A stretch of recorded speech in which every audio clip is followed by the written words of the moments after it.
nagkakaroon ng putukan kasi po minsan dumadagundong, minsan pag nasa bahay po, malakas po talaga yung mga putok po sa Qatar.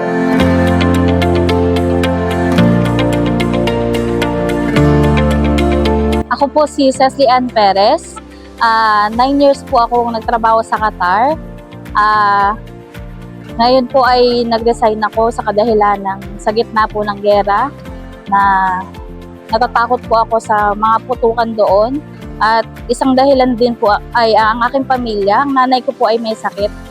At masaya po ako at nakauwi ako ng ligtas at meron pang financial assistance. Kaunting bagabag po, lalo na po kapag nasa trabaho kami at kakaroon ng putukan kasi po minsan dumadagundong, minsan pag nasa bahay po, malakas po talaga yung mga putok po sa Qatar. Buti nga po at ditong mga linggo ay hindi na po nagkaroon ng masyado doon ng putukan. At nagpapasalamat po ako at ito ay nakita ko at nalaman ko na meron pong assistant na libre po para makauwi at makasama ang inyong mahal sa buhay. Masayang-masaya po ako at natulungan ako ng gobyerno. Nagpapasalamat din po ako sa presidente natin at nabigyan kami ng libreng ticket po at yun nga po, financial assistance din.